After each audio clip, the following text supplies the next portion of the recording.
Disclaimer: this story is a dramatized fictional account inspired by the life and legacy of Marlon Brando. While it references real places and public figures, all supernatural elements, dialogue, and specific events in this narrative are purely the product of imagination.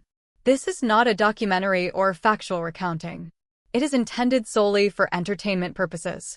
Any resemblance to actual events or persons, living or dead, is purely coincidental. In the final years of his life, Marlon Brando had grown weary of Hollywood's glitz and its endless gossip. The fame that once fed his ego had become a burden too heavy to carry. After decades of intense roles, tabloid scandals, and personal tragedies, Brando withdrew from the limelight. Most people knew about his private island in French Polynesia, Tetiaroa, a paradise where he often disappeared to escape the chaos. But what few knew was that in Los Angeles, hidden in the hills above Sunset Boulevard, Brando kept a second sanctuary, a vast Spanish-style mansion with ivy-covered walls and towering iron gates that kept the world out. Or so he thought. The mansion had a complicated history. Built in the 1920s by a silent film tycoon, the estate had passed through the hands of several eccentric celebrities over the decades, musicians, actors, and even a foreign dignitary who vanished under mysterious circumstances. Rumors swirled in Hollywood circles that the house was cursed, but Brando dismissed such talk as typical Hollywood sensationalism. He believed in facts, not fables. At first, the house seemed perfect. It was surrounded by thick trees, giving him complete privacy. The high ceilings and dim lighting gave the place a gothic charm he appreciated. There was an old theater room with velvet curtains, dusty film reels, and vintage projectors. It felt like stepping into a forgotten era of cinema. Brando often wandered the halls at night, memorizing the creaks in the floorboards and the way the shadows changed with each flickering candle he lit.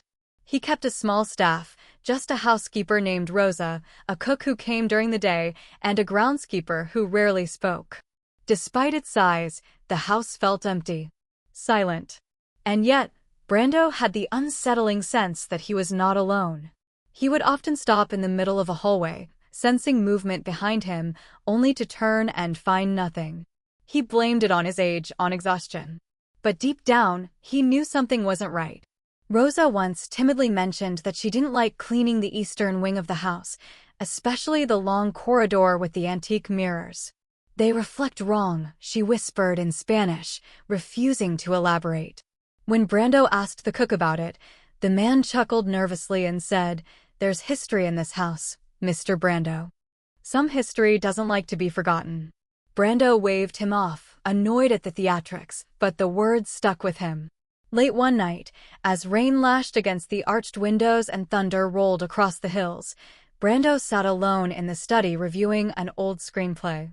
Without warning, the fire in the hearth sputtered violently, as if someone had blown hard into the flames. Then came the soft sound of footsteps above him. Brando paused, heart thudding. He hadn't allowed anyone upstairs. Rosa had gone home hours ago. He waited, listening, holding his breath. The steps were slow, deliberate, like someone pacing.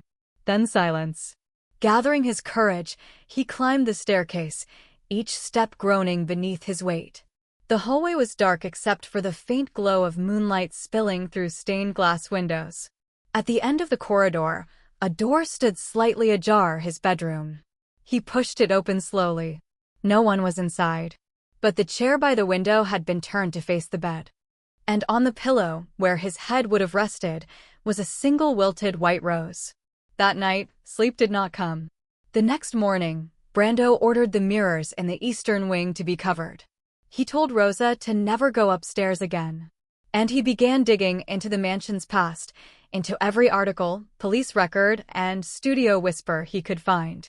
What he would uncover in the days to come would shake even a man as seasoned and skeptical as Marlon Brando.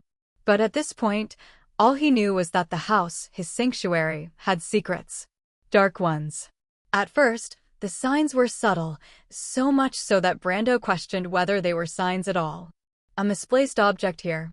A faint tapping sound late at night. A whisper he thought he heard while drifting off to sleep. Things that could easily be explained away by forgetfulness, creaky old pipes, or the wind that sometimes howled through the canyon. But as the days passed, the oddities grew in frequency, intensity, and intent. It began with the lights. Brando had always preferred dim lighting. But one evening, as he read in his study, the antique chandelier above him flickered violently and then shut off completely. At first, he assumed a fuse had blown. But when Rosa returned the next day, she found all the light bulbs in that room shattered, each one carefully placed in a neat line on the floor beneath the fixture. Brando hadn't touched them. Then came the cold spots. Even in the warm California climate, entire rooms in the mansion would suddenly feel like walk-in freezers.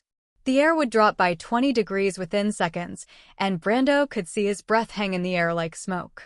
These icy pockets often lingered near mirrors, especially the one at the end of the eastern corridor, the one Rosa refused to clean. She started carrying a rosary tucked in her apron and began placing small crosses above the doorways without asking. Brando noticed, but said nothing. What truly unsettled him was the sound of footsteps, always the same pattern, always the same pace. Brando would sit in the kitchen, drink in hand, as he listened to deliberate steps moving across the floor above. It became a nightly occurrence. Thud, thud, thud, and then a pause. As if whoever or whatever was walking had stopped to listen for him in return. One night, unable to resist any longer, Brando took a flashlight and followed the sound. The upper floor was empty. He moved slowly down the corridor, heart pounding in his chest, the old floor groaning beneath him. When he reached the final room, the master bedroom, he paused outside the door. The footsteps had stopped. The silence was suffocating. He pushed open the door, half expecting someone to leap out at him, but nothing. Just the stillness of his darkened room. And then he saw it. In the full-length mirror by the wardrobe, a reflection that should not have been there. A figure tall, dressed in black, with its face obscured. It stood behind him, unmoving. Brando spun around, swinging the flashlight, but the hallway was empty. He turned back to the mirror. Nothing. He was alone again. He locked the room and didn't return for days. By this point, the staff had begun to speak in hushed voices. Rosa claimed to see a woman dressed in old Hollywood fashion, gliding past the stairs late at night. The cook swore he heard weeping coming from the basement, but when he went to investigate, the cries stopped the moment he opened the door. Even the usually stoic groundskeeper told Brando that something was wrong with the land, that he had found dead birds near the garden, their bodies arranged in strange circles. Brando, once skeptical, now found himself filled with dread. He had faced angry directors, media scandals, and his own inner demons, but nothing had ever frightened him like this. There was no script to follow, no character to hide behind. The haunting felt personal, invasive, and strangely familiar, as if whatever presence lingered in the house had been waiting for him specifically. He began to avoid mirrors. He refused to go upstairs alone. At night, he would lock his bedroom door and sleep with a crucifix he had found buried in one of the drawers, something left behind by a former resident, perhaps. Whether he believed in its power or not, it gave him some small comfort. But the worst moment came one night as he sat in the old theater room. He had decided to distract himself with one of his early films, On the Waterfront. As the film played, the projector began to slow. The image distorted, colors washed out. Then, the screen went black. Brando got up to check the reel.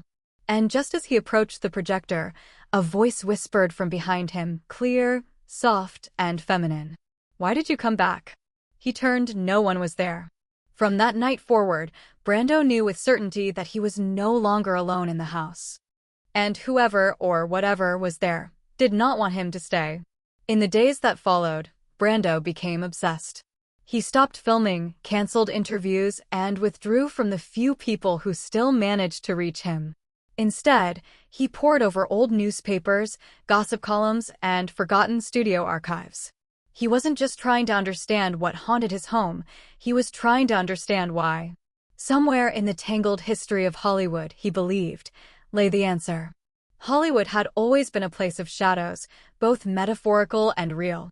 Behind the red carpets and flashing cameras were tales that never made it to the public, stories of actresses who vanished mid-career, studio lots that closed down after tragic accidents, and lavish mansions that carried curses within their walls.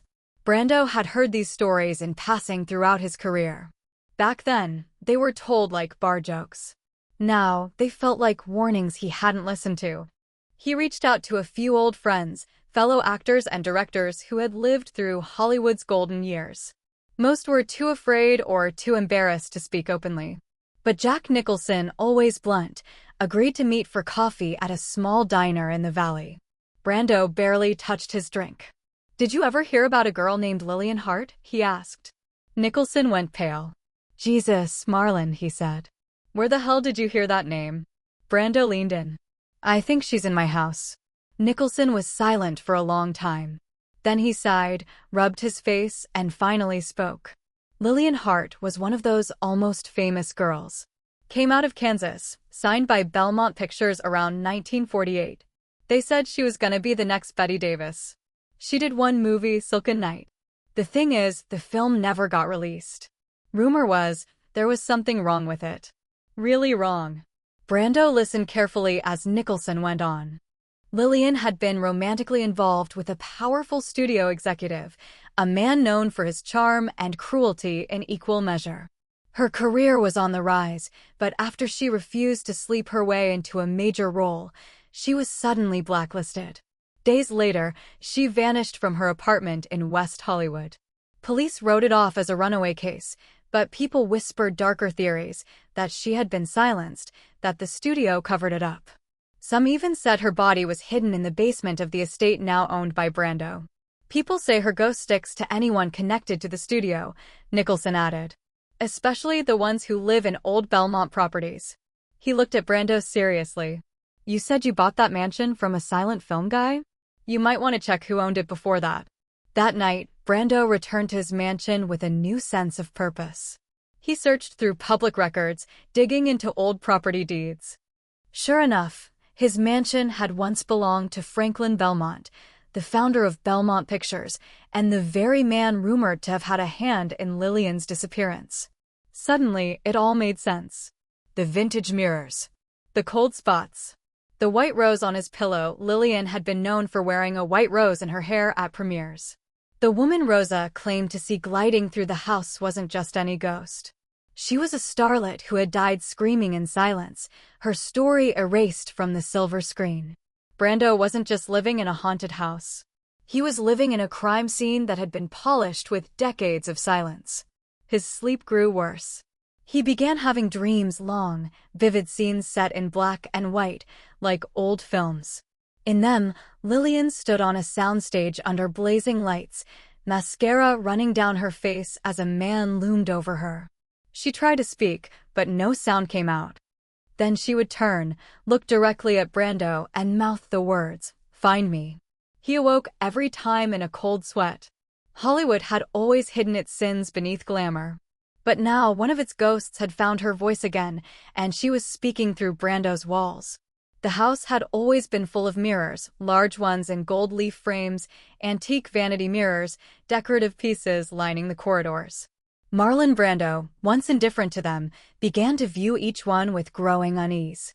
There was something about the way they reflected not just the space, but something beyond the space, something that didn't belong in this world. And that something, he was slowly realizing, was watching him.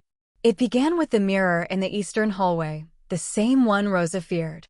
One morning, Brando was walking past it when something made him stop.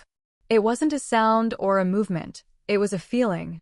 A cold ripple that went through his body like static. He turned to glance at the mirror. There, just over his shoulder, was a faint figure. A woman. She was dressed in what looked like a long evening gown, her hair curled in the fashion of the 1940s. Her face was pale, nearly featureless, but unmistakably sad. Brando spun around. No one. His heart thudded as he turned back to the mirror. The hallway was now empty in the reflection, too. He didn't sleep that night. The next day, he covered that mirror with a black cloth, but he began to see her elsewhere, in the bathroom mirror as he brushed his teeth, in the reflection of a darkened window, even in the sheen of his old film awards displayed behind glass.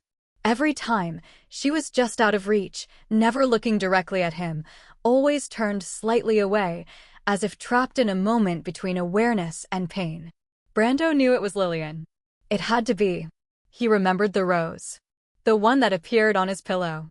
He found the same rose in one of her surviving promo photos in the studio archive, pinned just above her ear, smiling on a red carpet that no longer existed. And now she was here, showing herself through these glass portals, one silent cry at a time. Desperate for understanding, Brando brought in a paranormal investigator, a woman named Mireia Delacourt, known in Hollywood circles for helping the rich and famous deal with things they didn't dare admit to the press. Mireia arrived with cameras, electromagnetic readers, and a strange, almost reverent energy. She didn't seem surprised by anything Brando told her.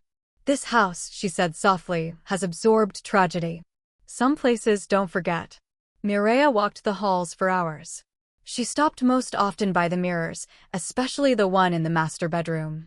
It was there, she claimed, that the boundary was weakest. "She's not just haunting the house," Mireia told him. "She's trying to merge with it. With you. That's why she only shows herself through reflections.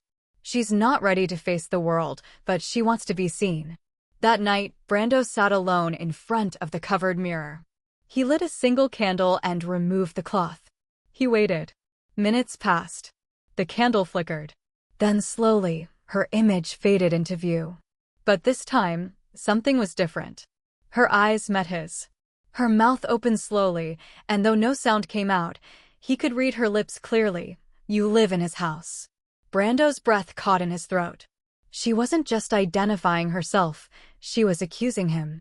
Her ghost wasn't simply trapped by circumstance. She was still angry. Still violated. And Brando, knowingly or not, had taken up residence in the lair of her abuser. Her sorrow wasn't the kind that softened with time. It had calcified into something sharp, something dangerous. In the days that followed, mirrors in the house began cracking without explanation. The temperature around them dropped every time he entered the room. Brando even noticed his own reflection lagging behind his movements, as if whatever lived in the mirror was learning to mimic him. Becoming him. One morning, Rosa found a note taped to the front door in trembling handwriting. It simply read, "I won't come back. She's in the glass." Rosa never returned. Brando was alone again. Only now, he wasn't sure if he was the only one inside his skin. Marlon Brando was never a man who believed in ghosts, at least, not in the traditional sense. He believed in pain, trauma, memory. He believed that people carried their pasts like invisible scars. But ever since the spirit of Lillian Hart began revealing herself, Brando found himself at the edge of reason. He had faced critics, lovers, and personal demons, but nothing like this. Now he needed answers. Real answers. It was Mireia Delacourt, the same investigator who'd confirmed Lillian's ghost was bound to the mirrors, who suggested a séance. "This isn't just a haunting," she said. "It's a tether. She's caught between justice and revenge. If you really want to know what happened to her, you'll need to speak with her directly." Brando was hesitant. The idea of a séance felt melodramatic, even theatrical. But something in him knew there was no other way. He wanted peace, not just for himself, but maybe, deep down, for Lillian too. That Friday night, just past midnight, Mireia returned with a small group of mediums and spiritualists she trusted. They brought nothing flashy, no crystal balls or glowing orbs, just candles, incense, and the kind of silence that felt older than sound. The séance would take place in the theater room, where Brando had first heard Lillian's voice. They formed a circle on the wooden floor, surrounded by flickering candlelight. Brando sat with his hands open, his face worn and tense. Mireia led the group in a quiet chant, her voice slow and hypnotic. "We call not to disturb, but to understand. We ask not in fear, but in compassion. Lillian Hart, if you are here, speak." The air in the room thickened. The candles began to flicker violently, though there was no draft. One of the mediums, a young woman with long black hair, jerked back suddenly as if someone had slapped her. Her eyes rolled back, and when she spoke, Her voice was not her own. "You live in his house," the voice whispered. It was soft, cracked, unmistakably feminine. Brando's blood ran cold. "Lillian?" Mireya asked gently. "Is that you?" The woman nodded slowly, her head twitching. Brando leaned forward. "What do you want from me?" The woman's eyes opened wide, as if in pain. "Justice. My name, my face, my truth, buried beneath the carpet. Behind the wall. He put me there. He thought no one would care." Everyone in the room froze. Brando could barely breathe. Who? Who did this to you?" The woman trembled, tears spilling from her blank eyes. "Franklin. The man with wine breath and a gold ring. He promised a film. He gave me darkness." Brando sat still, every muscle tense. Franklin Belmont, the producer who once owned the estate, had been accused of abuse, blackmail, and even bribing police, but he died before any charges could stick. Lillian's name had vanished from Hollywood's memory. Now, her ghost wanted it back. "She's not at rest," Mireya whispered. "She can't move on until her story is told. Until someone acknowledges what happened to her, not just privately, but publicly." Brando stood, his mind spinning. What did she mean, beneath the carpet, behind the wall? Mireya looked at him solemnly. "Sometimes, spirits leave clues in layers. You may not like what you find." The séance ended abruptly when the candles extinguished all at once, plunging the room into complete darkness. The medium collapsed to the floor, unconscious. Brando rushed to help her, but when she woke up, she remembered nothing. That night, Brando didn't sleep. He paced the halls, haunted not just by Lillian's voice, but by the realization that he might be living above the scene of a crime. At dawn, he returned to the eastern wing. He pulled up the carpet in the hallway. Underneath, he found old floorboards, some newer than the rest. One section had been patched, and poorly. He pried it up with a crowbar. What he found beneath would change everything. Wrapped in a disintegrating shawl was a small bundle, too small to be a person, but too sacred to be ignored. Inside was a clutch purse, faded photographs, and a single film reel labeled Silken Night, Final Cut. It had never been released. And it had never been meant to be seen.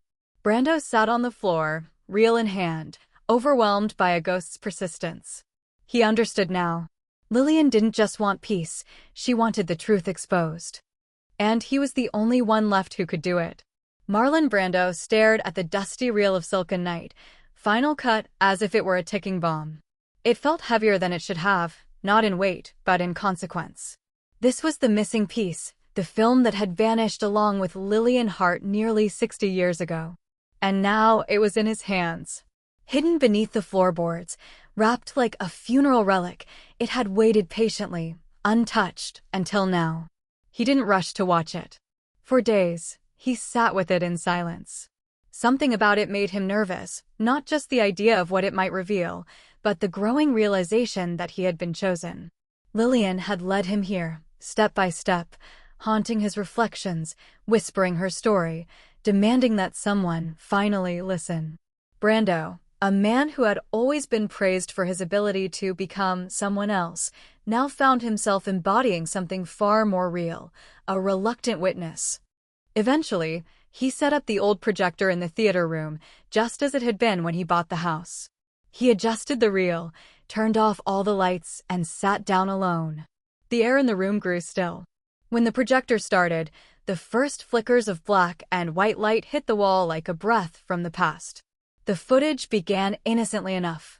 Lillian Hart appeared, vibrant and glowing, her presence undeniable. She was captivating, not in a forced Hollywood way, but in that rare, authentic way some stars just have. She delivered her lines with grace, charm, and emotion. Silken Night could have made her a legend. But the tone of the film shifted rapidly. Scenes became more disjointed, darker, confused. The camera shook at times. In several frames, the angle was tilted oddly, as if the operator was drunk or trying to hide something. In one scene, Lillian's expression wasn't acting, it was panic. Her eyes started off camera. She seemed to be speaking against her will. Her lines faltered, and a rough male voice from behind the camera barked, "Keep rolling." Brando felt a lump rise in his throat. Then came the final scene. It wasn't part of the script. The film cut to a behind-the-scenes shot, completely unedited. Lillian stood in a small room, no set pieces, just a single stool and harsh lighting. She clutched a white rose in her hand. Off camera, a man's voice spoke to her, softly but with menace. "You don't want to end up like the others, do you?" Lillian didn't respond. She was trembling. "You'll do what we ask, or no one will ever see you again." Her eyes met the lens one final time, filled with tears, rage, and hopelessness. Then the film cut to black. Brando sat motionless as the reel spun to an end, the rhythmic flapping of loose film echoing in the room like a heartbeat. He felt sick. Silken Night wasn't a movie. It was evidence. Evidence of exploitation, blackmail, and perhaps worse. This was what Lillian had died for. This was what had been hidden for decades, buried with her memory, and now unearthed by a man who had stumbled into her graveyard of truth. He called Mireya and told her everything. "This film needs to be seen," she said. "But it's dangerous. If the studios covered it up once, they'll try to do it again." Brando knew she was right. Belmont Pictures had long since dissolved, but many of its successors still held influence in Hollywood. Names had changed. Faces had aged. But the machinery remained. Still, he couldn't unsee what he had seen. And he couldn't. Over the next few weeks, he made plans to have the footage digitized and preserved. Quietly, he passed it to an independent journalist he trusted. No fanfare. No credit. He didn't want the spotlight. He only wanted justice, for Lillian, and maybe for himself, too. But exposing truth in Hollywood always has a cost. And Brando would soon discover that some ghosts don't just haunt for revenge. Some haunt because their story is only half finished. In the weeks that followed the viewing of Silken Night, Marlon Brando's demeanor began to change, subtly at first, then with disturbing intensity. Those closest to him, what few confidants he had left, noticed a shift in his voice, in his posture, even in the cadence of his speech. He started slipping into strange patterns, waking at odd hours, wandering the house barefoot, speaking to empty rooms.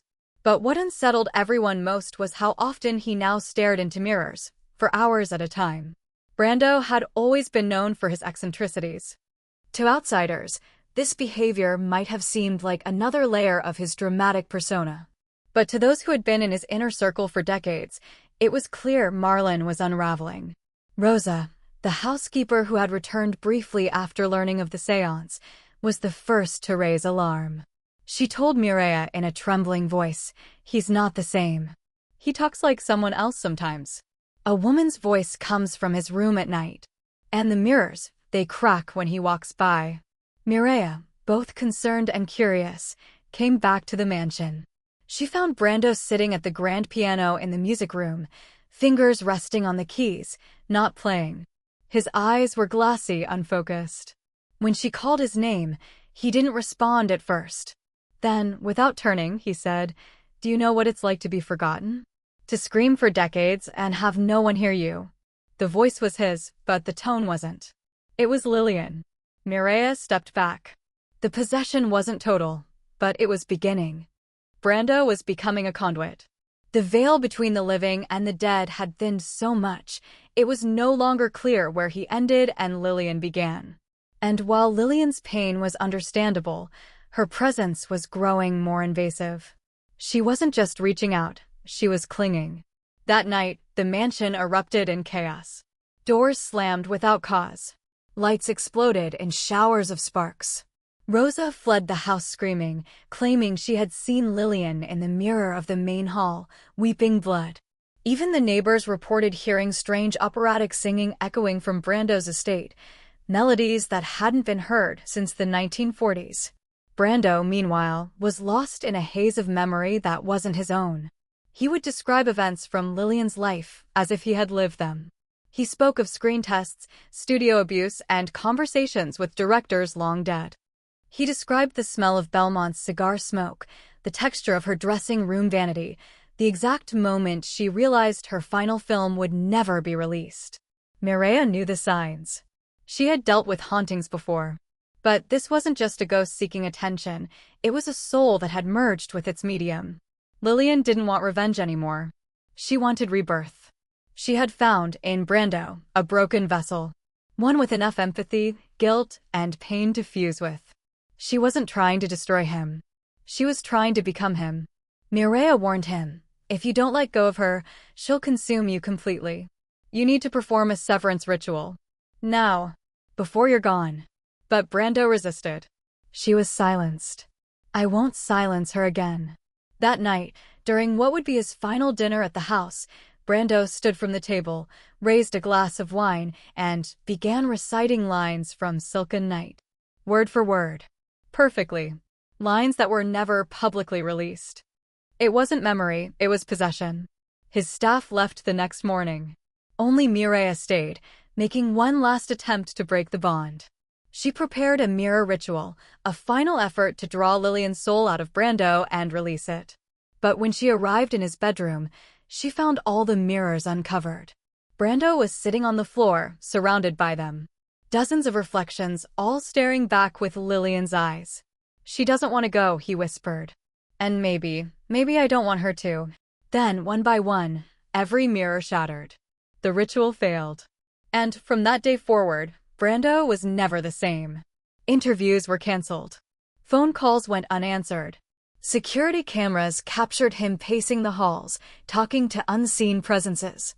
In his final public appearance, his voice trembled with emotion, and he muttered a phrase no one understood at the time. She never got her final scene. The mansion had grown impossibly quiet. The once lively echoes of Brando's laughter, his brooding monologues, and dramatic piano playing had all vanished, replaced by the suffocating silence of a man completely consumed. He had stopped responding to calls, stopped accepting visitors. Food delivered to his door remained untouched for days. To the world, it looked like the final decline of an aging icon. But to those who knew the truth, Mireia included, it was the final stage of something far darker. And then, without warning, Brando agreed to do one last interview. It was arranged through an independent documentarian named Jeremy Hale, a young filmmaker obsessed with exposing hidden truths in Hollywood. Brando didn't speak much during the initial scheduling. The only thing he requested was that the interview be held inside his mansion. In the mirror room. Jeremy, flattered and intrigued, didn't question it. It was the opportunity of a lifetime. When the crew arrived, they were struck by how strange the house felt. The air was stale, heavy with a cold weight. Nearly every mirror in the house had been removed or destroyed, except one, the tall, antique mirror in the eastern wing. Brando insisted it be placed directly behind him during the interview.